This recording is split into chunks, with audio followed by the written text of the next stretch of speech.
e de repente, de olhos fechados, uma palavra espocou na minha mente 3 vezes, como se fosse algo telepático, injetado na minha mente por uma presença extrafísica que até então eu não estava vendo. A palavra que brotou na minha mente, como se fosse um mantra jogado 3 vezes na minha mente, foi a palavra Pachupita. Acontece que Pachupita é um dos epítetos do deus Shiva na cosmogonia hindu.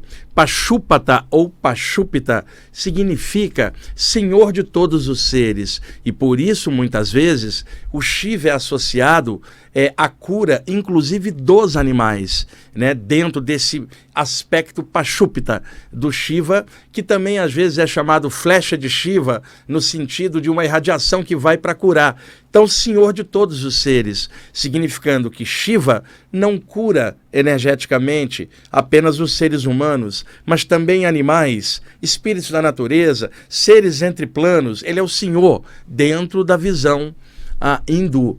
E aí eu prestei atenção nessas palavras jogadas ali e de repente o meu chakra frontal abriu e na minha frente tinha uma presença, um homem alto de 2 metros, uma presença extrafísica. Veja, não é capeta algum me enganando, não é forma pensamento, coisa nenhuma, não é elemental, é uma pessoa que mora no plano extrafísico e que, utilizando da capacidade do corpo espiritual, que contém alta plasticidade e plasma tudo que a pessoa pensa, ele plasma uma determinada configuração para se apresentar dentro daquela atmosfera ou egrégora, para estar num trabalho.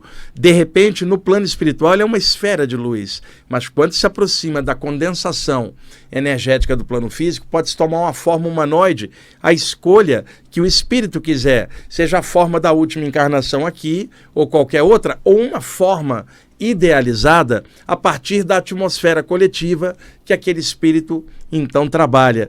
E aí, ao longo dos anos, eu vi muitos espíritos plasmados como esse que estava na minha frente. Um homem de 2 metros, como se fosse Shiva, em pé, azulado, cabelão grande, coque, serpente no pescoço, tridente na mão, em pé na minha frente, aquela presença garbosa, altaneira, elevada. E foi esta presença que jogou na minha mente a expressão Pachupita ou Pachupata, que é curador de todos os seres, ou senhor de todos os seres. E ali na minha frente, pelo olhar dele, não precisava falar nada, o olhar dele cruzou com o meu olhar, o chakra frontal dele com o meu chakra frontal, e aí, por inspiração, eu sabia o que ele queria fazer, né? Que era um trabalho de cura, me colocando junto como doador de energia, porque eu estava apenas afônico, mas a energia, o resto, estava normal, e eu fiquei com a garganta ruim de tanto fazer palestra, curso, live, podcast, por desgaste natural de estar falando muito. Então eu estava energeticamente muito bem, mas com as cordas vocais desgastadas naquela quinta-feira. E aí eu pensei uma coisa, e aí por isso eu estou contando isso aqui para vocês, eu acho que vocês vão gostar do relato. Acontece que na quinta-feira passada, eu levei o meu cachorrinho Yorkshire Urama, que tem 14 anos, para o pet, onde ele toma banho há anos, e fui lá pegar ele 1 hora depois. Quando eu retornei, o meu amigo Márcio ficaria lá no meu apartamento com o Urama, para ele não ficar sozinho, enquanto eu viria aqui para a rádio, né? Porque depois da pandemia, ele ficou muito agarrado comigo e agora quando eu largo ele sozinho, ele já está um cão idoso, ele fica chorando, latindo, incomoda o vizinho. Então, às vezes, alguns amigos meus, eu peço, fica com ele enquanto eu vou lá na rádio. E aí meu grande amigo Márcio ficou lá com ele, iria ficar com ele. Quando o Márcio chegou em casa, e eu tinha acabado de trazer o Urama do pet shop, o Márcio falou, Wagner, o que houve com o Rama? Ele não está abrindo os olhos. Eu não tinha notado. Quando eu olhei, os olhos dele estavam cheios de remela, ele não conseguia abrir os olhos, a claridade que entrava pela janela estava incomodando ele, eu ergui a pálpebra, os 2 olhos dele estavam inflamadíssimos. O que tinha acontecido que eu ainda não tinha conhecimento, pessoal? Lá no pet, enquanto ele tomava banho, o pessoal depois me explicou. Eles abriram um pacote de shampoo para dar banho nos cãezinhos e esse pacote estava com defeito e o pH do shampoo estava alterado. Então, não só o Urama, mas outros 5 cães passaram um problema. Enquanto os profissionais ali estavam dando banho nos cachorrinhos, eles tinham aberto o pacote, estavam usando o novo lote de shampoo. Deu meia hora, os próprios funcionários do pet começaram a se sentir mal, com os olhos vermelhos, a pele empolada, um processo alérgico. E aí o dono rapidamente foi lá e viu que estava alterado e parou tudo. Mas nessa altura, 6 cãezinhos, inclusive o Urama, já tinham tomado banho e sido afetados pela acidez, Tomás, incrível, aquela acidez do shampoo no ar, entrou nos olhos dos cães, cara, e os bichinhos ficaram afetados por isso. Eu tinha que sair para a rádio e não podia correr com ele para o veterinário. Então eu pedi ao Márcio, fica cuidando dele para mim, eu vou lá na rádio e quando eu voltar, eu vou correndo para o veterinário. E foi o que eu fiz quando eu voltei, fui na veterinária e levei ele, e ele levou da quinta para cá, ele ainda está se recuperando, usando 2 colírios e uma pomada para passar nos olhos. Graças a Deus ele já está quase bom. Por que eu estou contando isso para vocês? E o que tem a ver com a presença que eu estava vendo? Ao ver o Shiva, ou melhor, esta entidade plasmada de Shiva, ou seja, ele opera no astral dentro da falange de Shiva, e eu vi ele, eu falei, caramba, eu deixei o Urama em casa com o Márcio, vou voltar e vou na veterinária correndo lá com ele, e me aparece aqui essa entidade plasmada de Shiva e projeta na minha mente o nome Pashupata, que é o curador dos animais, vai ver que ele está trabalhando em cima do Rama para minimizar o problema, ou o Rama está na beira de desencarnar e está na hora de voltar para casa do lado de lá, e essa presença está aqui como alerta já para me envolver no processo. Eu pensei isso inicialmente, né? E aí fiquei aqui durante o programa, mesmo repetindo, depois fui para casa.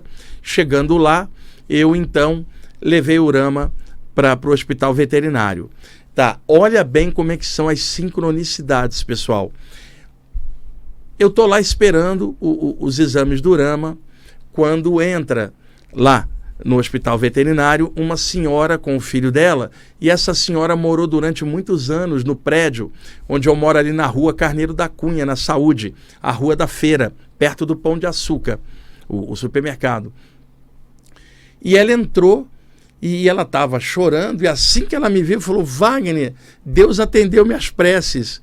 E eu falei, o que houve? Eu estou aqui porque eu trouxe o Urama, porque ele está com uma infecção nos olhos, né? Eu estou preocupado aqui com ele. O que houve que você não está bem?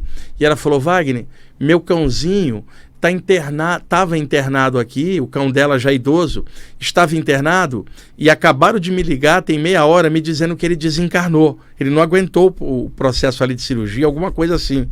E eu então, desde ontem, Wagner, meu bichinho estava internado aqui, eu ficava me lembrando de você, lá no prédio com o Urama, né? E você brincando com o cachorro também.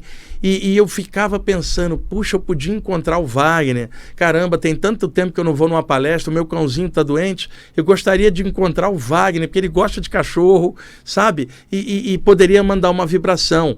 E eu desde ontem que estou pensando isso, e agora recebi a notícia. Lembrando de você, quando eu entro aqui no hospital veterinário, você está aqui, não é à toa, ele acabou de desencarnar. Aí eu dei um abraço nela, passei energia através do abraço, conversei com ela que os animais têm o tempo deles. Já era um cão de 17 anos, por idade, eles têm um tempo menor do que o nosso.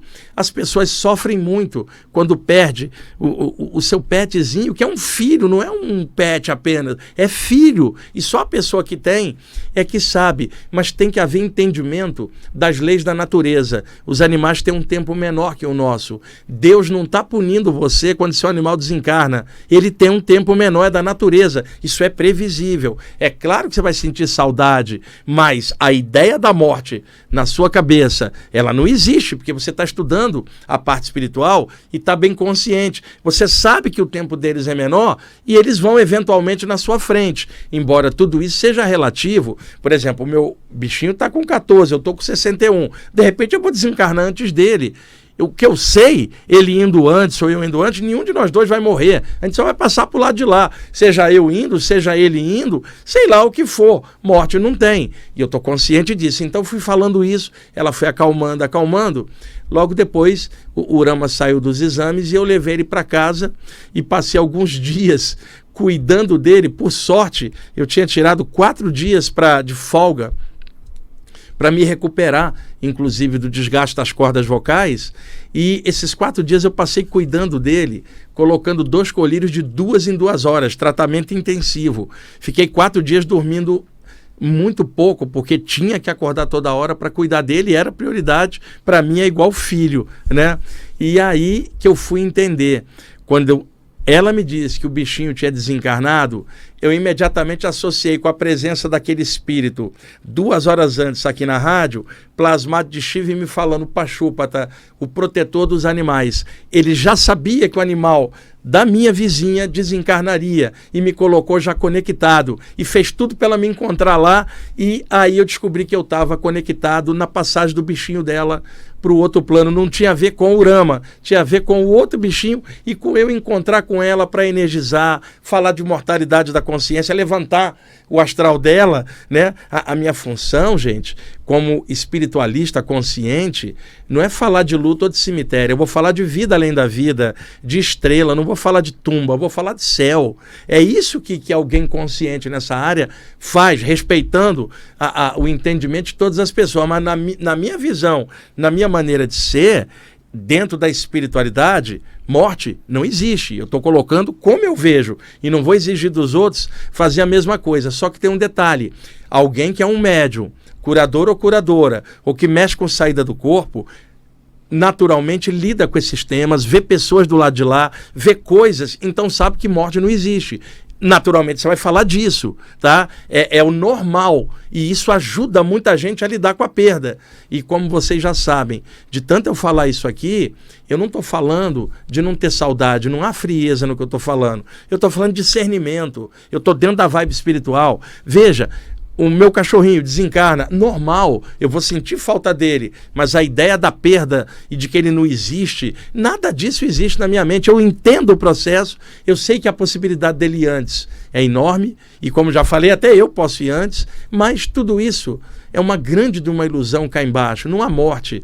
E eu não estou falando em nome de nenhuma doutrina, eu estou dando a minha visão enquanto projetor extrafísico, médium, espiritualista com mente universalista, dentro desses estudos, sabe? Eu preciso passar isso para vocês. Eu não vou passar a escuridão de uma cova, eu vou passar a claridade do céu. Essa é minha responsabilidade.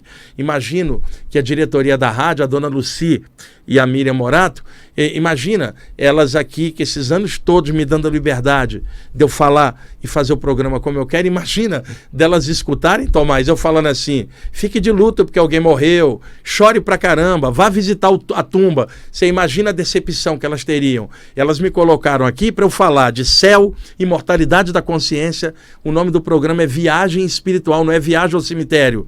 Está falando de algo extrafísico. Alguém que estuda saídas do corpo, inclusive, ao falar do lado extrafísico, já naturalmente está entendendo que não existe só o plano físico, tanto que está buscando uma experiência no extrafísico, que é a sua origem, né? E que após a morte vamos voltar para lá. Então, o sentido é o do espírito, da consciência, não da matéria. E a matéria precisa ser valorizado, o corpo humano, enquanto a gente está dentro dele, cuidar direitinho. Mas quando você sai do corpo, cuida do corpo espiritual, porque o corpo humano está durante o sono ali, protegido pelos ciclos do sono na natureza. E na hora da morte, quando partir de vez, o corpo humano vai voltar a ser um elemento da Terra, porque o corpo humano é matéria, e matéria é energia condensada, e energia não nasce nem morre, só se transforma, né? Na natureza nada morre, tudo se transforma.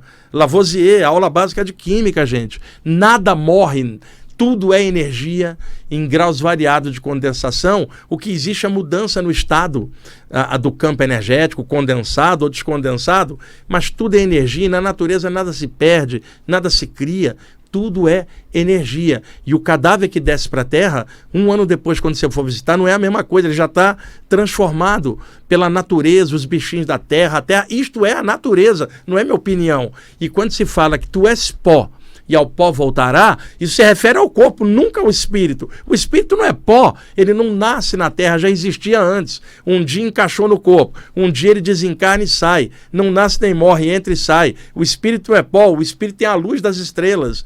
Por isso o grande Paracelso, no século XVI, falava do astral, que vem da palavra latina astrum, estelar, aquilo que veio do céu. Ora, o corpo humano tem origem na terra, nasce, cresce e morre na terra. O espírito não é terrestre, ele vem do astral e encaixa e um dia desencaixa. Então, tecnicamente falando, terrestre é só o corpo, que nasce, cresce e morre aqui. Qualquer espírito é um extraterrestre, no sentido de que terrestre é só o corpo, e o espírito vem de outro plano e encaixa. Na morte ele desencaixa, seja homem ou animal. Então, a tarefa de esclarecimento espiritual é para falar disso, não é para ficar valorizando o luto, porque tem muita gente que me critica porque eu falo isso de frente, direto, e eu entendo o luto de alguém na dor da perda. Agora, eu não entendo esse luto num médium ou num projetor extrafísico. Aí vem aquela desculpa, mas é uma pessoa sim, mas está estudando, não vai fazer o comportamento igual do materialista, totalmente cego para a parte espiritual. Você está estudando para quê?